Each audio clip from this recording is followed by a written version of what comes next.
Hey everyone. My name's David. Let's see, introduction wise, I'll introduce myself. So, a licensed architect in California, also licensed in a few other states. I've been practicing for a bit of time now. We have our own office, which is Fame Architecture and Interior Design. We also co-host a podcast called The Second Studio, which we've been doing now for 456 something episodes. 470 episode. Seven? Is it 70 really? Okay, so it's been a Yeah, lot of it's episodes. 74, 74. Okay. Yeah, okay, that's right. And actually, the interview that we just published today was with Bill Pedersen from Cohen Pedersen Fox, which was kind of interesting. Anyway, so yeah, we have our own office. We have a podcast. I taught architecture part-time for about 6 years. And our office focuses mostly on houses. We try to do as much modern work as we can. As far as being a part of the community, we oftentimes do kind of events like this or try to engage the community through our podcast mostly and talk about much of the things that we're going to talk about today and then some. And yeah, that's my background. And that's half of my background. Mm, I'm Marina. I'm the other partner in the office and the podcast. I'm originally from France, so I've come from a little bit further away than California. Although I've been in the state for over 15 years now, so I kind of, wonder where home is really. And yeah, I mean, that's a pretty good summary. I think we are hoping to make this evening's event not so much a conversation about us only, and make it more as a roundtable conversation with you guys. So if you feel comfortable unmuting yourself and turning your video on to chime in, feel free. And if not, you can also like just pop in questions or things in the chat box as well. oh.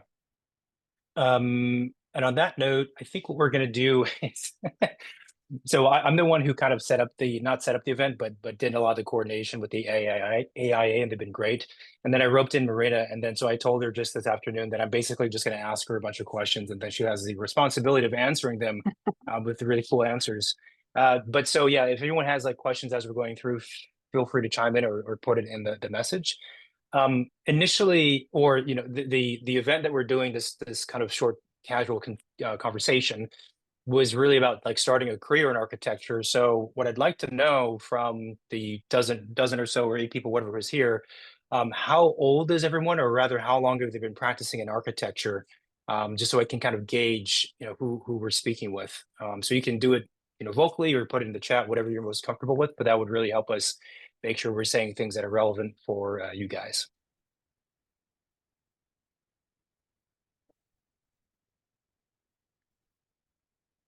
I'll chime in. My name's Cedric. I'm just had a birthday, 52, and just getting started into architecture. I'm changing careers from software engineering to architecture, which is I've practiced on the side, freelance a little bit over the time I've been doing other work. So intermittently green building design, but trying to make the transition. Very cool. Okay. Awesome. And I see we have someone that's 23 with 2 years practicing. One person's 1 year in and they seem very excited. 2.5 years, 2 years. Anyone else want to chime in that's like, quite different from the 2 year mark? Just so we're making sure we capture everybody. Hello, David and Marina. My name is Vincent. I'm actually a structural engineer with Dagan Kolb Engineers.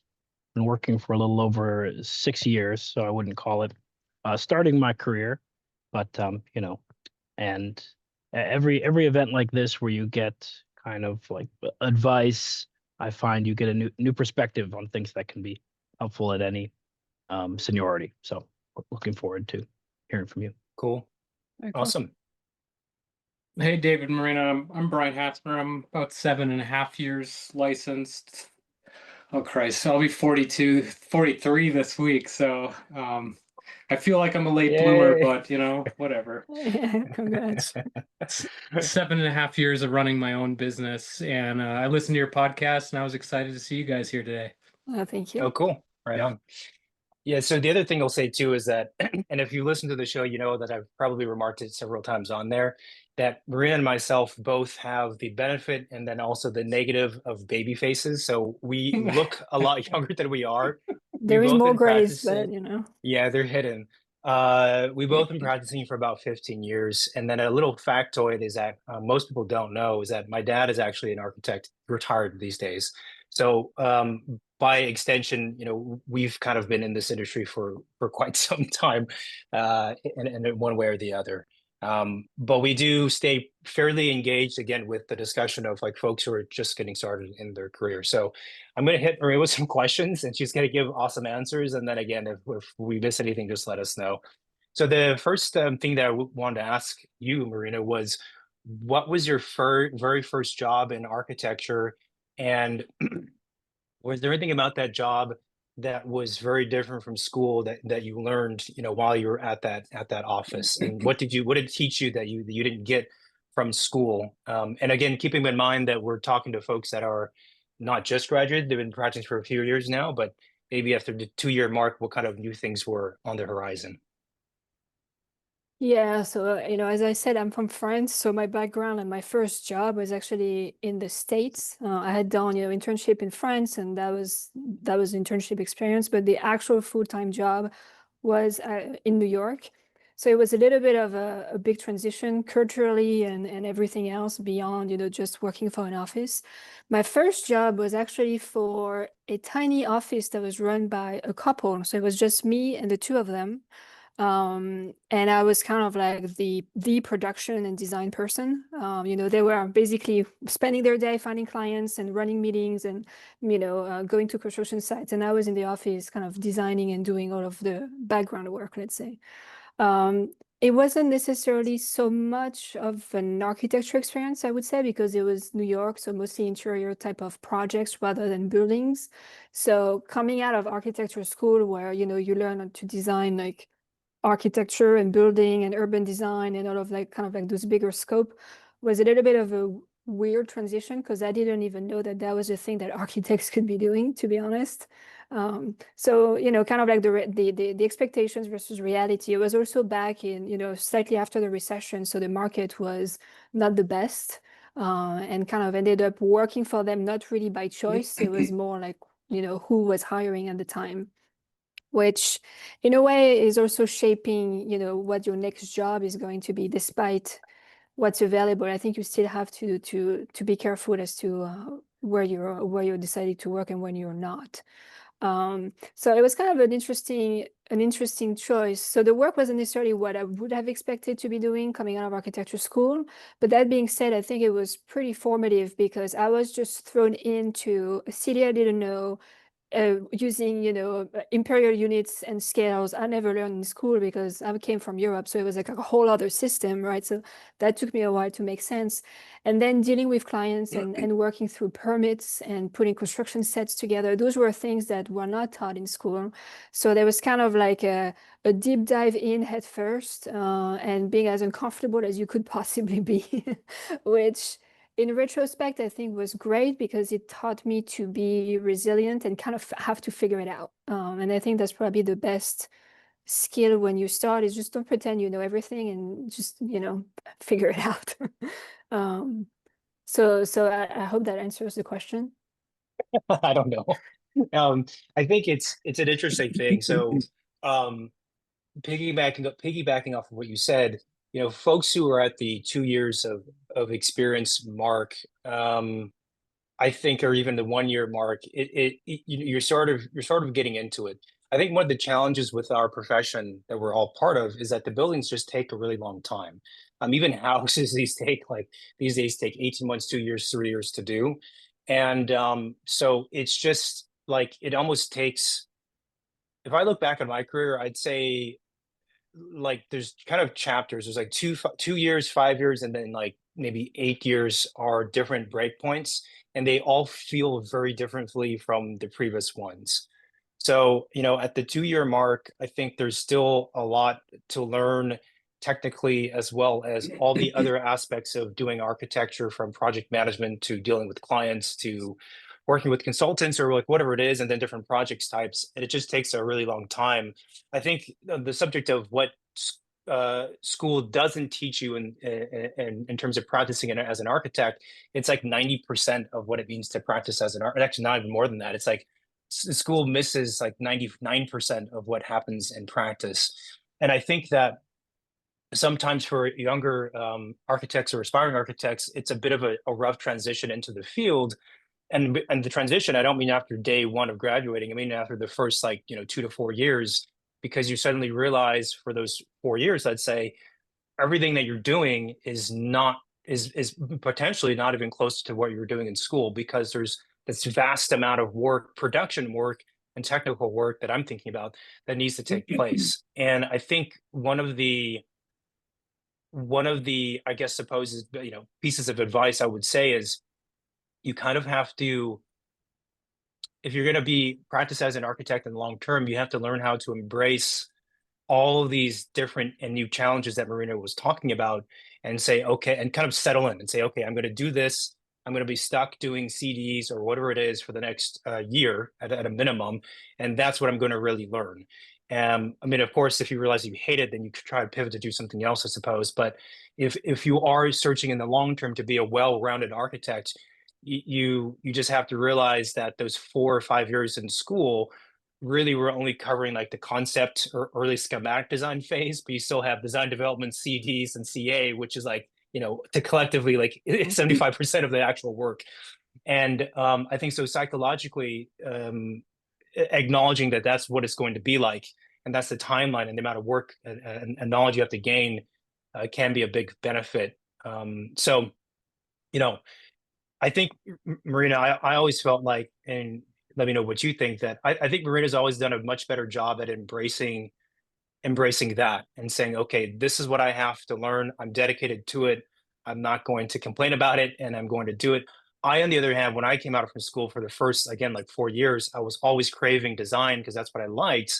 And I think, therefore, again, psychologically, mentally, it made it quite difficult the first handful of years because I was just continually unsatisfied by the design work being done at the offices I was a part of.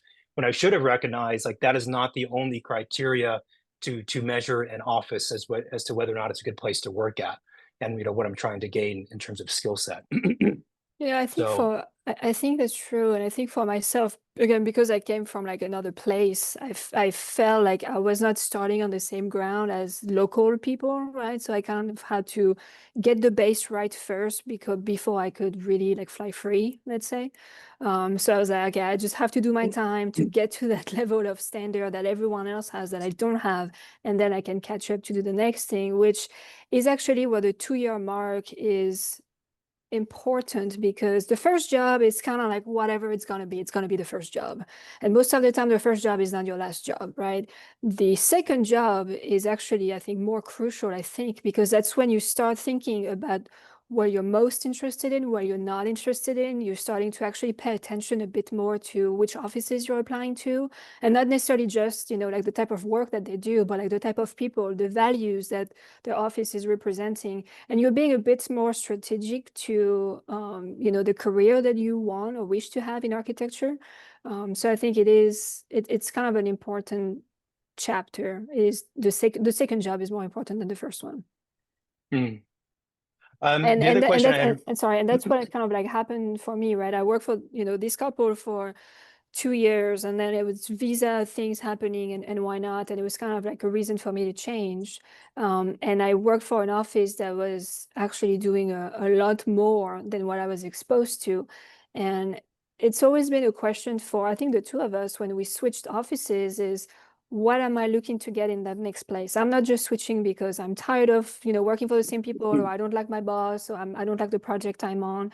It's like, okay, this is what I've learned, this is what I've done, this is where I want to be going and what I'm interested in doing. And that's kind of the selection process. Was there a particular skill set that you had or you wish you had at that time, again, in the years of 1 to 4 of experience, that served you or would have served you very well in advancing your career from a money-making standpoint, advancing your career from a knowledge gaining standpoint, or anything like that? Yeah, I mean, one that you hear often in like high school or like younger classes is like, ask question, And it's always like, okay, fine, ask question. But really, if you don't know something, like I think it's been serving me a lot. Like when I moved to the States, I didn't know a lot of things. And instead of pretending, I was clear, like, I don't know, I don't understand. Like, what does this mean in the building code? Or like, what do you mean you do this way? And by asking questions, you just learn so much more. You also show people that you're being yourself and you're wanting to learn. So it shows that you have interest. They want to invest in you because you are invested in what you're doing, right? So that was probably the most valuable. And then not being afraid to try and always try to be like a step ahead. So if there is something that you don't know, like you're already like working for it, earlier on. Sorry, I keep pulling my ear thing because I keep hearing echoing, but it's you. We're in the same structure, but she's in a different room, and it's like really confusing me. I keep hearing like someone else talking. I think that asking question things is it's said a lot, but it's true. And actually pointing to my own faults. This might be like a theme of tonight's event, which is Marina's right and I was wrong in my early years, is that I was always afraid to ask questions. And I think it's because I I think for certain reasons, maybe right or wrong reasons, I always felt like I needed to posture and make it seem like I knew more than I did. Perhaps because I wanted to make more money than what they were offering because there wasn't enough to survive in New York City. Ridiculous. And then two, I didn't want to get fired. And again, at that time, it was a few years after the recession, so things were like really bad.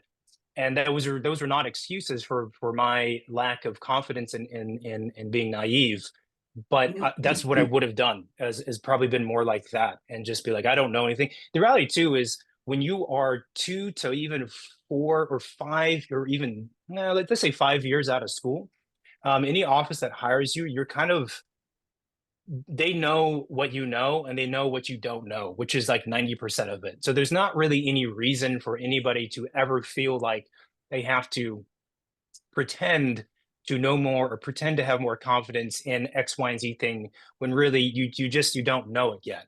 And it's an odd thing because now looking back on it, when we interview people to be part of our office or whatever, it's a very the people I'm speaking with who are 5 years and younger, it's a very transparent view into their lives, and I can tell when I'm talking to them when they're trying hard to sound a certain way. And I don't mean that they're trying to be polished and professional. That's a great thing, but they're trying to again appear like maybe they're worth more than they actually perhaps are. Well, and I I think think being too, naive is a superpower. when naive or even just honest, I think if you're trying to work for an office, you wanna feel like you have a connection, right? And I think the people who are interviewing you want to make sure you have the right fit for that office because they don't want to have to hire again. So they need to know who they're speaking with. And I think if you pretend to be someone you're not, like it's just not gonna lead you very far. So here's a related question, which is at that time, how did you find the confidence to present ideas and partake in the conversations internally within the office when you're at like a design roundtable with the partners who've been practicing for like 50 years, or even the confidence of speaking at a client meeting when the client's there? Well, at a client meeting, I feel like if you've been the one doing the work, you know the work the best. So it's easier for you to like, kind of jumping in the presentation and explain things because you've been the one staring at it for hours and figuring it out. In terms of like jumping in, with the partners, again, like if you feel like you belong in that place, you should feel comfortable speaking. And if you're not feeling comfortable speaking, that means maybe you don't feel like you belong in that place or you don't have a say in that office. And I think some things may be wrong in this situation. I worked for an office of 12 people. That was a fantastic office. The two partners they knew their stuff, they'd done a lot of like crazy stuff, but they were very approachable. Like I could walk to, one of them at their desk and sit down and be like, hey, can you explain to me like how this works? You told me to do this, I can figure it out. And we would sit down and sketch and discuss. And so it made me feel confident to be able to, tell him exactly what I felt or what I thought without being judged, right? I think when you don't feel comfortable talking at an office meeting or at a client meeting is because you don't feel confident. But if you I don't know, if you have a good relationship with the people you're working with, that shouldn't be an issue. Yeah, I again struggled with that. I mean, what I would do is, well, I think it's on the office to create an environment where people feel comfortable. And let's be honest, not all offices are very good at doing that, and a lot of them don't even try. But the other, and this is a very specific strategy, I guess, is to just pull aside the people and talk to them one on one. Um, Sometimes that's the easiest, especially so if we're talking about design things, that's a little weird to do. But if it's if it's not project specific, it's more about your place in the office, or certainly things like salary, or you're not happy with the team that you're on or the project you're on, or you have a specific team member within your group that's being a real troublemaker. I always just sent an email to whoever's above me and said, can we grab coffee, during the afternoon? And also as an excuse to get away from the desk. And they always did. And they were always, for the most part, very receptive. And they actually really sincerely appreciated that someone of that age was bothering to take an initiative and be, kind of an adult and say, hey, can we have a private conversation? I'm not trying to be, a stick in the mud, but there are certain things I think should change. Let me know what you think. And again, it was very, very well received, and it was a much easier space for me to be in to have those conversations. When it comes to design things, sometimes what I would do is I'd send an email to the team or the design director with everyone else on it and say, like, here's some other thoughts I had. And I'm not saying that's the best strategy, because of course you should just say it in the moment. But of course, we all know that sometimes, like in the meeting, when there's half a dozen people talking and there's a lot of action, it's chaotic, and whether it be about design or something else. And it's also really hard, I think, when you're younger and you don't have a lot of experience, to like gather your thoughts in that 1 hour and then formulate them into something that makes sense in front of all these people when they're staring at you. That being said, I would sometimes send emails afterwards, and to be honest, it was actually quite effective, and it also was a confidence boost for myself, because once I realized that they read it, and the next day they'd say, "Hey, this was a really interesting thing you sent me, at 6, 7 p.m. after work. Like, let's revisit that." Then the next time I felt more confident to at least try to vocalize my thoughts, live during the meeting. And sometimes with the things I had to say had a pretty significant impact on the design or whatever it is we're talking about. So I think the pressure of having confidence it can be relieved if you find alternative ways of conveying your concerns, thoughts, or ideas that are more private in a more comfortable space. In terms of I think the touching on the, kind of like if you have issues and, bring it up to someone in the team or someone above. I think the thought that you have when you are a young professional is like, oh, am I going to get fired if I said that something's wrong? Because then, it's like, wow, somebody's speaking out of the issue. So, like Yeah. this person should leave. And I don't think that's ever really been the case. I mean, I myself was in situation when I was put on projects that were not going well, either because the way they were run or because a member of the design team, like it just didn't click. And I did that. I reached out to the kind of like the studio operator, and I was like, hey, look, this is not quite working here. Like, what can we do? And I think as long as you present the issue with possible solutions, or like, like there is a way to make it work, rather than like, look, this is not good, and it's kind of like a dead end, and I think it would probably be a bit more fruitful. So I think the thing too is, like, if the people above you are smart then and no. they know the project has Yeah. problems, like they know. I mean, if the team has changed 3 times, Yeah. you know that something's wrong. Like the analogy I use, and I don't know if everyone gets it, but so when you're a student, like in high school, let's say, or even in college, and you're in a classroom setting, there's like 25 of you, whatever, in your room, the teacher's up at front in front of the whiteboard. When you're at your desk, you have this underlying feeling that you can do stuff at your desk, and they can't fully see what you're doing. Like, you can be on your phone or whatever it is.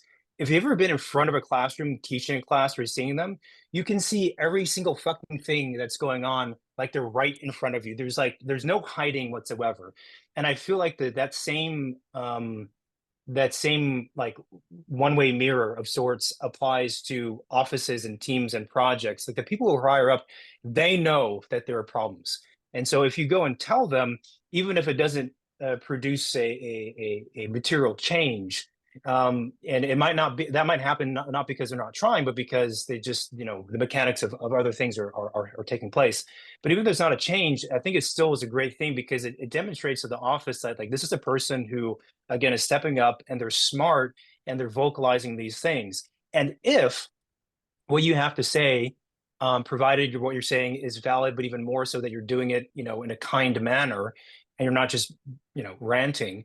And you do that, and it's not well received, and they don't take any action, or they don't seem to care, or they whatever else, then that tells you then that's not a place to be at in the long term. That's happened to me before. I was at an office, and I was on this team, and everybody on the team was amazing except for one individual who was a new hire. They came in and they were like a snake in the grass. They just were not trustworthy. They were always kissing ass to the senior partner. This was an office that had a couple hundred people, so there was a lot of layers, too much middle management. But they were always kissing ass. They were always trying to weasel their way into like other meetings and assigning work to people when it wasn't their job. All this like weird stuff. So I took aside what was their title? I think it was the project manager or the director, whatever. And I said, there's this issue. And I'm also telling you right now, like, I can't speak directly on behalf of everyone else on the team, but I know that the other three people on the team, aside from me, also feel this way. And none of us are happy with this. It's not going well. And that project manager individual was receptive, but the changes didn't happen, and I didn't end up being at that office. And I was like, well, then, you know, pardon my French, but then fuck you guys. Like this is a waste of my time, and this is a waste of everything. So I think it's actually the confidence also comes from realizing that the office needs you as much as you need them, or vice, you know, whatever it was, vice versa, and you can bounce at any time. And it is a huge, not that you want to be making threats or veiled threats, but it's a huge expense for an office to onboard someone and then let them go or have them leave and then onboard someone else. So if they're smart and you're talented, they will do everything they can to hold on to you. I think so that maybe is another angle to making sure that one has confidence. On the subject of loyalty, though, this is another question that comes up pretty often. Loyalty in the sense of how long one should stay at an office when you are starting off your career, and how do you know when it's time to leave? And I know, Marina, when you worked at offices in your previous life, you switched offices not really often, but like often enough to know what that experience is like. Yeah, and I mean, yeah, and because of that, I would say that I'm more of the camp that when you're starting your career, you should feel free to explore before you settle, right? Because why, unless you have a strong calling for a place, that's great. But if you don't, then just, you know, just keep exploring to find what it is that you want to be doing, what it is that you're good at and happy doing for, you know, the many years to come. I've switched offices, and ironically, I switched from one office, you know, that 12 people office that was awesome. It was, you know, kind of a family. Everybody was getting along. I had responsibility on projects, like things were going great. And I think I had been here for over 2 years. And it just felt like it was good, but that was kind of it. And I'm like, you know, I don't know if I see myself doing this for 15 years in this place. I feel like I'm missing something. And I realized that what I was missing was more of the design aspect of projects. I was getting a lot of technical and CA work, you know, in this position, but I wasn't getting my design work satisfaction. So Is it because they weren't giving you responsibility, or you didn't like the work that they were doing? No, I mean, it's just you know, like offices get work, but they don't really often decide, you know, which projects they get. And, you know, it's kind of like it's kind of like this weird match of your timeline and that office timeline when you're working for them, and whatever project they're getting at the time you're working for them, right? So it kind of happened to be that I was working on projects that were honestly not the most design exciting projects. They're good projects, great clients, good responsibility, but the end product, let's say, was not the most sexy things in the world. And I was kind of like, okay, well, you know, like I love design and I want to design beautiful things, and I was not, you know, really getting to do that. So I made the hard decision to change job, even though everything was working fine. And I actually remember, meeting for coffee with my two bosses. And I was like, oh, I need to talk to you guys about something. And the reaction of one of them was like, you're pregnant? I'm like, no, actually, I want to I want to leave. And they were just, very surprised because I was happy. So why would I want to leave? And point being that I did leave that office to work for an office that was exclusively doing the sexy stuff you see in like renderings, like crazy, hospitality projects, like huge budget, things you see published and here and there. And I remember I remember touring that office and seeing all the models and physical models. And I was like, this is it. Like, I'm going to be so happy, so satisfied. And I was miserable the first week I worked at that office because the office culture was like minus 100. People were toxic. It was like crazy hours, poor management. And I just remember thinking like, okay, well, I could always go back to my previous job because I ended well with them, and the door was always open, but that didn't quite work out for me. So it was, I forgot what was the question, but I don't know. So I want to ask you though, so was there a moment where you thought you would go back to that previous office? of course, because you know what you leave behind, you don't know what you're going to find ahead, right? So you're kind of like jumping into this new thing and then, oh shit, like it's not working out. So do I go backwards or do I go forward? And the question popped in my mind. I was like, I know I have a job if I want it back. I can get my old job back. But to me, it was still the question of me being fully satisfied in my day-to-day work was not going to get resolved. So it didn't make sense to go back. So I did apply to other offices. Like 1 week after I started in that new place, I just sent out portfolios and like started applying because I knew I would be miserable if I was going to stay there. Eventually, the work could have been exciting, but to the sacrifice of a lot of other things. So it didn't make sense. And I did get to work in an office that was doing good design work and everything else, had a great office culture. So it's kind of interesting how things, ended up working out. So yeah, those transitions are difficult. But that was I meaning to think say that it's not because you're happy and comfortable in one place that it means that you should be staying. I think kind of always questioning what is your goal and if you're fully happy or if there is anything else you wish you would be doing that you're not currently doing is important. I agree. I think there's another way of looking at it slightly differently, which is for me, I always looked at the, let's say, the first 10 years of one's career, or 5 years or 8 years, whatever it is, that arc, and realizing if I am going to have my own practice and be, again, a well-rounded architect, there's certain skill sets and knowledge and connections I need to build during that time. And if I feel like I'm at a place where I've learned a lot about a certain thing, like in your case, the technical, but I've exhausted that for what I need at the moment, and I'm not getting the other part of the experience, or the AXP, I guess you would call it, for the getting a license, then for me that's another time to move. And there's other stuff too, like salary or like an interest in the building types.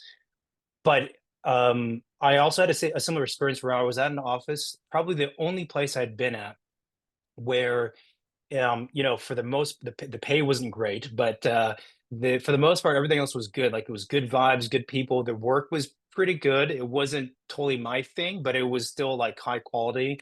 The documentation was solid. It was just and everyone felt like a family. We were a studio of like 25. We grew from 15 or 12 to 25 when I was there. And it was awesome. Like I actually enjoyed going to work. We didn't do crazy hours for the most part either. And at some point I realized, similar to you, that I needed to move. In that case, it was a money thing, but also it was a project type issue. Like I wanted to do different project types from what the office was doing, and I had to leave. And it was actually, I'm realizing now for both of us that immediate job afterwards, you had the one at that design office that was horrible. I had one in another place, and that was actually the place with that individual, the snake in the grass. That was just a catastrophe, and so it was like, okay, well, I just left something that was very comfortable, was great, and now I've put myself in this horrible position. And once you're out in that like open sea, there's like no guarantee that you're going to be able to find an office that has even that is as great across as many of the marks as the place I just voluntarily left, a few months ago. And it's a very scary place to be at. Unfortunately, I think for both of us, the third job in that scenario ended up working out, really, really well. But it is a very, very scary thing. But I think it's kind of necessary. So the other thing that happens too is that when you change offices, um, almost after just a few months of being at the new place, when you look back at the previous office and you meet with your old colleagues for drinks and whatever, it feels like those people have been stuck in time and they just haven't evolved. It's sort of like going back to your high school hometown and you have classmates who just never fucking left and they still talk about being the quarterback or whatever it is. It's the same thing, and it's a very strange. It's like they're stuck in time, and I think once for me, I experienced that one time. I'm like, oh, this is going to happen every time. And in order for me to feel like I'm evolving and to evolve, I do need to change offices every so often. Now, how often someone should change offices really depends on a lot of things. I always felt like at a bare minimum, provided it's a good place, 2 years is kind of like a bare minimum before you start to really feel really settled in. And also, frankly, like I said earlier, these buildings take a long time. So if you're at an office for only 3 months, then 4 months, and 3 months and 4 months, you're not actually doing like the real work and being involved in a project. Um, of course, if it's bad, then you should leave. Um, the switching gears, sort of, and then maybe we can open up to questions, being that we have about 20 minutes left. Yep. Is how important was it for you to become licensed? And did you always know you would become licensed? Did you have a timeline or schedule for that? Like, what was the thinking that dictated when you would become licensed? Because you are licensed, but how did you figure that out? Like when to do it, how to do it, why even bother? It's a lot of work. Well, I mean, the licensing is interesting. So I came out of school and I knew I was going to get licensed because that's kind of like the cherry on top that makes you an architect, right? The process in France is different, and actually I had no idea how people get licensed in the States. So when I found out, I was like, oh no, this is a lot more complicated here than it is over there. I was like, okay, I think we had what, like 7 exams or something when, we did it, and all of the hours you have to log in. I was like, what is this? And the cost of it. And so it was a little bit overwhelming, like starting my first job, finding that out. I'm like, you know what, I have too much on my plate at the moment, so I'm just going to put a pin in it and eventually like get back to it later. I also had to have all my transcript translated, every diploma I had from another country, review basically to make sure I was complying with the requirements here. And then I decided to get licensed here and do it. And I would say it was probably a good decision to do it early on-ish, just because looking at it now, I feel like my brain was more of a sponge when I was younger. I also had more ways to find time or spend time studying whenever I could than I would be able to do today. And also, it's not something I have to keep worrying about for many years, because the sooner you do it, then you just have to pay the fee every year and you just kind of forget about it. So I would say earlier is probably better. I also think that keeping track of the hours, as dumb as I think it is, because we all know, like, the hours don't really mean anything, it's kind of good as a way to keep track internally, like what you're gaining from the job you currently have. And if your current job is, making you focusing on, let's say, only CA or only design stuff, and you're missing like half of the rest of the skills that, let's say, an architect should be familiar with. So it's kind of a good metric, it seemed to me. So timeline wise, when you say, no, sorry, go ahead. No, go ahead. When you say getting a license early on, do you mean like 1 year out of school, 2 years, 4 years, 5 years? No, I mean, I think when I did it, I was probably like, I don't know, 4 years after school, 4 or 5 years after school. And I think that's pretty good. I mean, you could probably do it earlier on, but then I feel like you just keep stressing about that and all that knowledge, and you're not really paying attention to the things you're learning at work, which to me was more interesting and important than the exams. Yeah, I would say maybe don't wait 10 years to take your exams, because it's going to be much harder to do. If that made a difference to be licensed or not, I have to say it made absolutely zero difference in my day-to-day job working for an office if I was licensed or not. The office had a celebration and they would mention the names of the latest employee who got licensed, and that was kind of it. They paid for your tests, which is nice, and that's it. So there was no Not even raise, there like a was no cupcake. There's no nothing. But I didn't really do it for the office. I think I did it for myself to feel like I had done everything I had to do to technically on paper be an architect, and hold the title. But I did know that it would matter if I ever had my own practice. And I think that's what was very important to me, was to make sure that was done before that moment in my life would happen. Because it would have been, limiting in what I could have done. So Yeah. Yeah. so that's that. Yeah, But no, yeah, I agree unfortunately with all that. but unfortunately it makes no difference when you work for an office, because then you're not going to use your own license to stamp the drawings you're working on, most likely. So But it's a weird thing, Ro, because it is. so like we have our own practice, so we by necessity, it depends on the state, but one of us or both of us need to be licensed. But if I didn't have my own practice, I still would have pursued getting a license as fervently, just because. And even if I knew that it would have no, again, material difference in terms of salary, responsibility, or anything else, I still would have gone and spent the countless hours not seeing friends, and working the weekends to study, and then paying all that money to take the exams. And I don't know what that means, but like it's a weird, like, why? It's just because like, I want to be able to say it. But that's kind of silly, it would I seem. mean, I wanted that rubber stamp in my drawer. I never use it, but I did want the rubber Yeah, stamp. a But waste of but $3. but I mean, it is an interesting question, and I think also there is kind of like what you're expected to be doing, and then there is what makes sense for you. If you know you're never gonna have your office, then maybe don't even bother with those exams. And by the way, some of the most talented unlicensed architects or architects I've ever worked with or for were not licensed. They're not licensed individuals. But like you said, it didn't make any difference No, I think whatsoever. I think the only difference that it makes is, there is people who say that they do architecture design, and they are like a nobody who has no background in doing what we do, and call themselves that, and said that they could design what we design. So I think having kind of like the architect title is a way to demarcate yourself from the imposters, let's say. Uh, Yeah. Saying like, I'm legit. I actually went through the training. I went through everything, and I'm a trusted professional. I'm not someone Yeah. who's for a hobby, put wallpaper and move partitions around and call myself an architect. Like, I An think architectural designer. Yeah. an Yeah. architectural designer, or even, interior designers who claim they could do what we do when they can to an That's extent, a whole right? that's a whole other that'll be 7 p.m. to 8 p.m. We'll have just an hour of ranting about these people.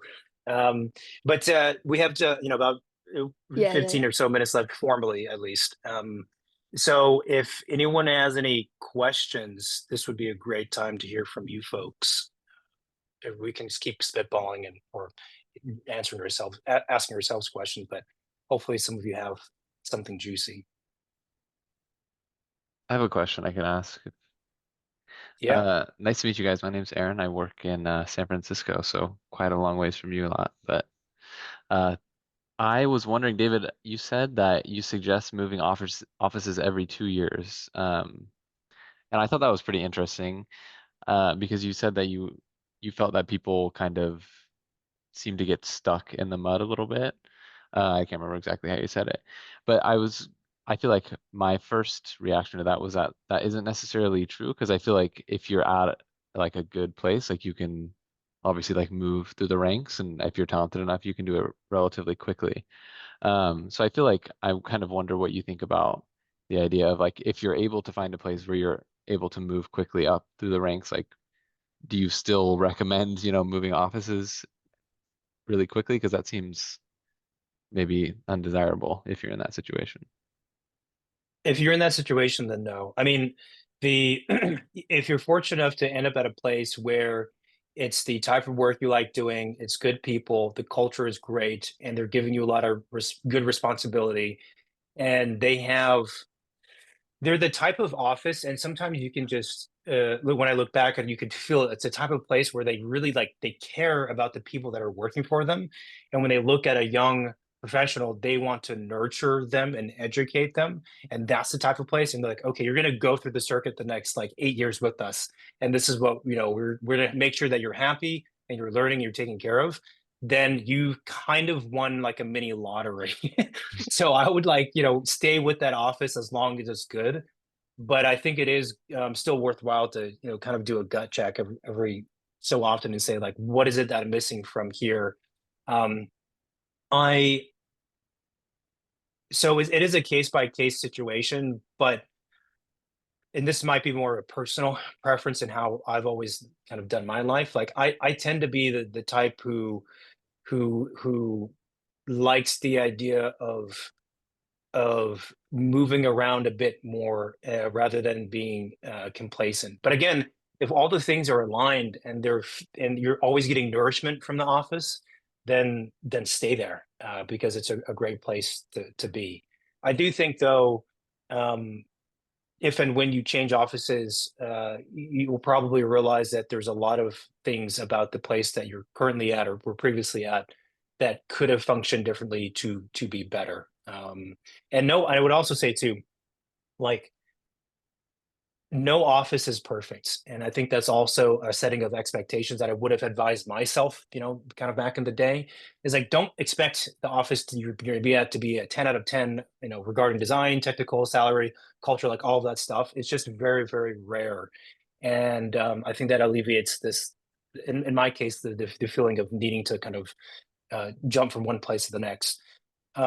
The other benefit of changing offices is salary increase, which for me at that time in New York City, a few years after 2008, like the salaries were just horrible. Like no, like we couldn't survive on it.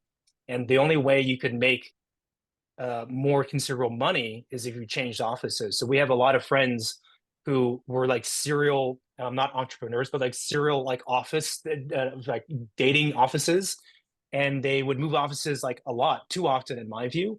But for them, they ended up making like 40% more, 80% more than their colleagues because they shifted around a bunch of times and they climbed the ranks too. Because every time they pivoted, they would get a title and then kind of work their way up. And then, and they're also very talented to be fair, but there's another kind of benefit to the changing. But if things are set up in that way, then hold on for as long as it makes sense, for sure.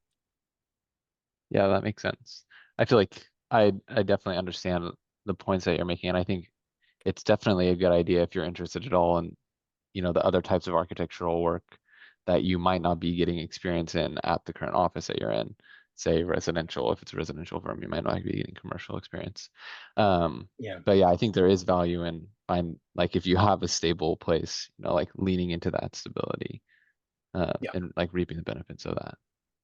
Yeah, and 2 years is like the minimum because again, projects take depending Yeah. what you're in, at least 2 years. If you come in partway through, then you need to be there for like 3 or 4 years, and whatever else. Yeah. Sweet. Thanks.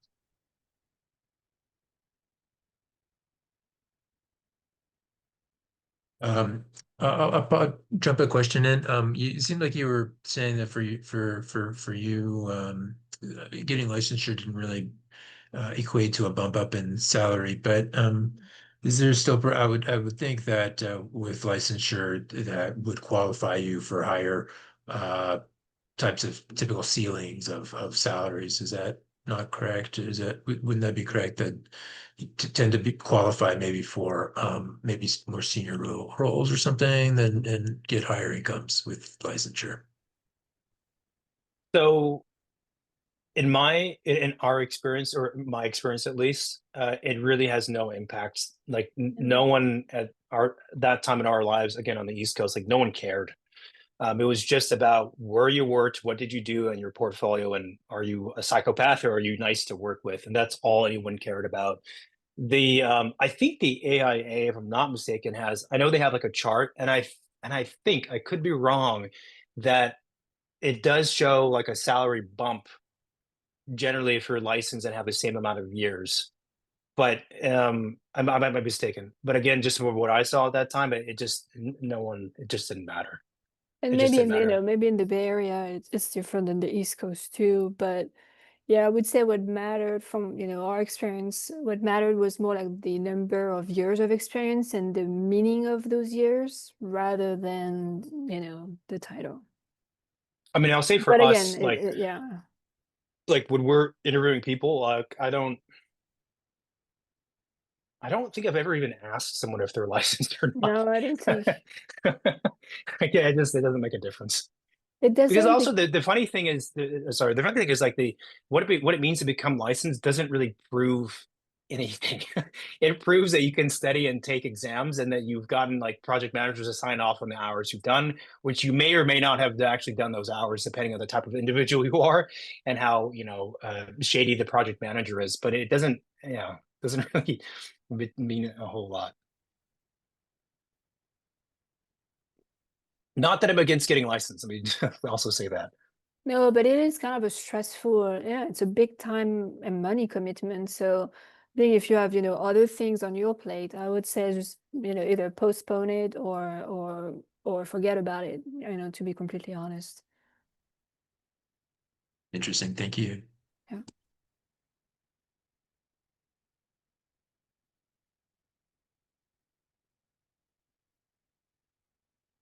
Guys, I'm kind of sitting in as a fly on the wall tonight. I misunderstood your first question. So like I'm 20 years in, licensed and Oh, running my practice for 8 years now by myself, with colleagues. And something that's interesting in the beginning was you said your dad was an architect. That's correct? He was licensed here in the States, or yeah, was he anywhere else? yeah. Okay. Licensed here in the States. I think it's always interesting to hear that backstory. My dad was a factory worker for Kohler. My mom was a nurse. Like they had no interest in houses or architecture, and kind of learning how people steer to architecture is usually interesting. And then might inform your decisions as you're going throughout your career too. For anybody in their 20s, like I didn't know much about architecture in my teens, but I get to college at 18 and all of a sudden it's like, holy Christ, there's all this stuff out there. Um, and so for these last 20 years, just soaking that up, stuff you didn't know. But how did you start? Did you start, in the chair as a kid? Like, were you put out and were you doing some drafting as a kid, or how'd that start? Free It's child interesting labor. backstory. Yeah. So for myself, no. You know, I would go on a construction sites every once in a while, but it didn't mean anything to me. It was mostly just a place to like make sure I don't fall into the hole and don't step on the nail. And actually looking back, I'm like, I probably should have been walking on those sites. Like, what if you're concerned about me falling in a hole, then maybe I shouldn't be there. Um, but so from the age of 0 to teenager, I didn't really know what an architect did, despite my dad being one. And if I had to make a guess at the time, I would have said, well, it's utterly boring because you're drawing your technical things and you're drawing bathrooms and doors and windows. That looks stupid. I'm not going to do that. So in fact, the kind of long and short of it is that I wanted to be an industrial designer. I wanted to design stuff, and I wanted to be an industrial designer to create like cars and toasters and things like that. And then it was my dad, so he can be the one to be blamed. Who said, the thing with industrial design is that you could end up like working on one thing for a long time, and it might not be. You might get kind of pigeonholed. It might not be very broad. So why don't you go and do an architecture summer camp at USC, the University of Southern California, for 4 or 6 weeks or whatever it was, and just go try it out. I think I was in a sophomore or a junior in high school, probably a sophomore in high school. So I'm like, yeah, sure, whatever. And that's what really bit me. Of course, like the summer camp was basically the first 4 weeks of architecture school as a first year. It's super conceptual. You're making things out of cardboard, you're making collages, you're sketching stuff, and you're sightseeing things in LA. Has nothing to do with practicing as an architect. But at the time, of course, as a sophomore in high school, I thought, well, if the 5 years of my life in college means cutting cardboard late at night, eating pizza with my friends, and this is what we're doing, and we're going to talk about the meaning of cardboard and the meaning of black and white shapes, then sign me up, and I'm going to do that. And so that was really the reason why I did it. Not with with zero thought or concern about what it means to be a professional. And if anything, my dad probably could have done a better job of like warning me what was like to come, and I probably still would have ignored it because again, I was just concerned with what college was going to be like. And then the shitstorm of practice happened afterwards. I was like, hey man, you you kind of like you kind of missed out on like telling me the bulk of like what happens when you're practicing. But the stress of being an architect was something I was aware of because I would hear it all the time when I was a kid. Thanks for sharing that. Yeah.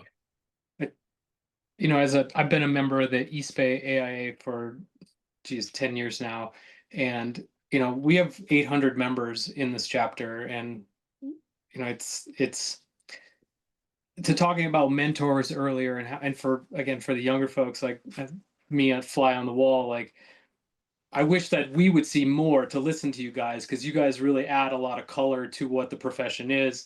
You have great contacts, you know, great conversation around the kind of less boring parts of this profession. And so, you know, anybody who's starting out, like it gets better, but at some point, much like you guys did, you know, you choose to stay in the chair or you choose to start your own business. And starting your own business is like the floodgates open to opportunity, money, uh, difficulty, liability, all that crazy stuff. And you know, that's something I think you guys could definitely talk to younger folks, and you know, Yeah. share some of that. Yeah, I appreciate that. That's a really good one. And it's a funny thing because just like half an hour before this Zoom call, for whatever reason, I was thinking about alternative subjects that we could have talked about or could talk about the next time if we're invited. And I think doing one that would be something like, you know, things to avoid doing when you're starting your own practice or you have your own Oh, wow. practice could be a lot of fun, also maybe kind of a downer, but mostly fun, hopefully. Because there's, as you know, there's a lot.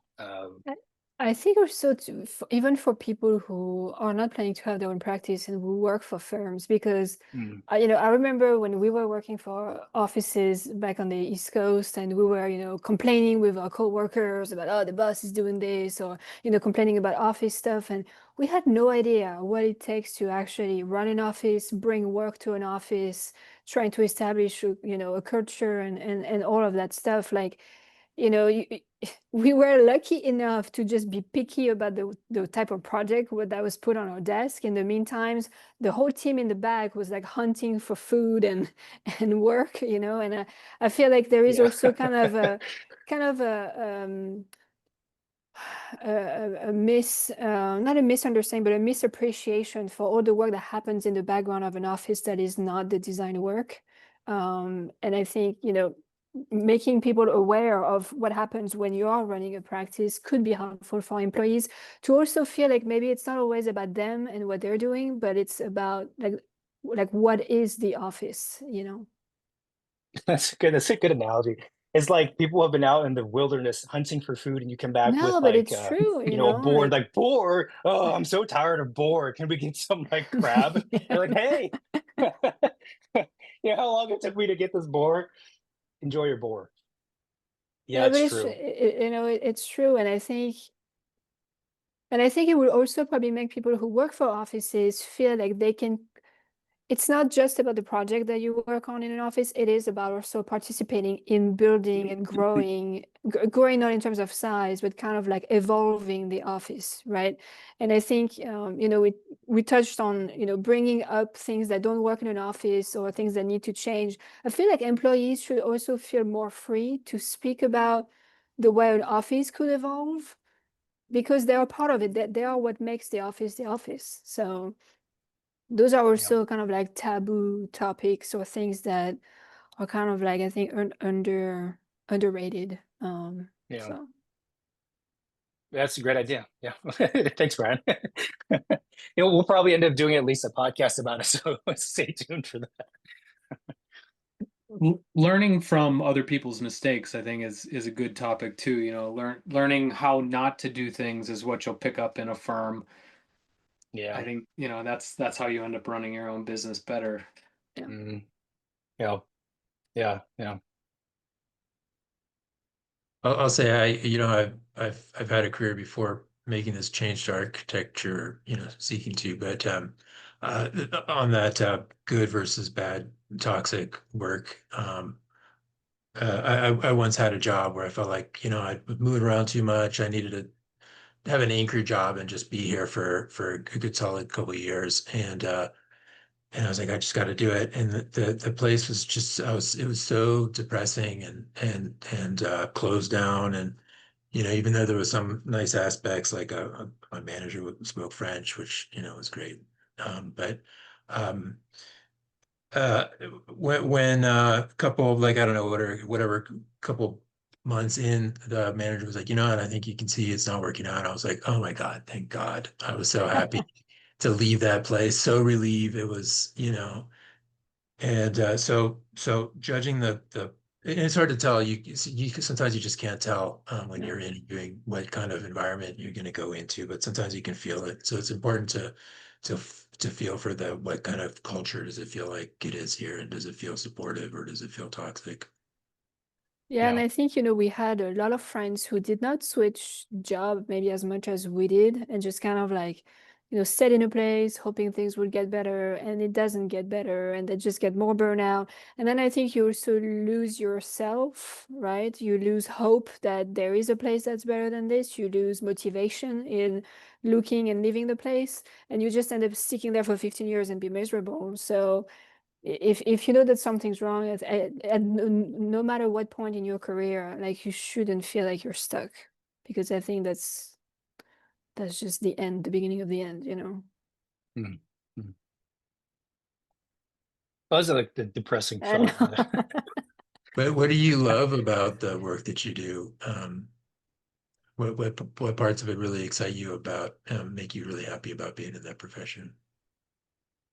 I think just building things, like, it still amazes me that, we can create things in our minds and then translate it to drawings, and then it takes like physical form and stays for, years and years, and serves people every day in whatever they're doing in those buildings. I think it's pretty incredible. And to be honest, it's kind of a miracle that it happens, because as we all know, it takes just so many steps, so many decisions, so many things could go wrong, but still Yeah. everybody just carries that thing forward until it's done. And maybe it's just the collective effort and the collective vision and hope that it's gonna turn out into what it's meant to be. And that's kind of, even if it's just a bathroom remodel, it's still amazing, right? I mean, so I think that's what kind of like keeps us going forward. And clients too, sometimes you meet, really great people, and feeling like you can, enhance their life, or like make things a little bit better, just by what we do, is pretty satisfying. It is a weird thing when you find a good client and things are going, and no projects go completely smoothly, of course, but when things are going well, you have days where it's like, I can't believe someone's paying me this much money to do what I want to do already. Like, like I'm only getting paid because I need to survive. Otherwise, I would, if I would won $1 billion, I'd probably still be doing this because I enjoy doing it. And so it's sometimes there are these moments where it's like, I can't believe people are willing to give us so much of their own hard-earned money, especially if they're not like, the 1% of 1%, to have us create this, in our case, a house for them. And it's a very kind of sobering and uplifting thought to have. But yeah, it is remarkable. It is almost a miracle to get through it in a very positive way. I mean, the part of it that is most enjoyable for me directly is just designing. I like designing. That's always the fun part more than anything else. But it's and this is maybe also ties into a little bit the difference between like school and academia versus practicing. In school, it's all about ideas, more or less, and everyone's very hopeful and optimistic, and it's about changing the world for the better and all this kind of stuff. And then in practice, it's practice, it's practical things, it's real things, and trying to make those ideas into reality. But um, the other thing that happens in school, I feel like, at least for myself, was the realizing of how important it is to be an architect and to produce architecture, like the that we're a core aspect of society, even if maybe we feel like in the United States that most people don't fully value or understand what we do, we nevertheless have a great value. And I think once that more like altruistic aspect comes into like one's mind, it's really hard to get away from it, and you feel very committed to the cause, so to speak. And so, as far as like staying in it, it's because it's a very worthwhile, endeavor at the end of the day. But yeah, it's on the good days, it's a lot of fun for sure. Cool. Well, thanks guys for sticking through to the very end. And hopefully, keep in touch one way or the other. Again, so actually we didn't even mention the name of our podcast, but it's the Second Studio. So you can find it. And if you all want to keep in touch, feel free to reach out on any of the platforms and websites and emails and stuff like that. Cool. Thank you. And Thanks a thanks lot, for- you guys. so thank you guys. much. Thank I you. definitely want to keep in touch. Thank you so much for your time today. Great. Thank you Awesome. guys for Please showing up. do. Take Have a care. good one. Talk soon. Take care. Later. Bye-bye. Bye. You.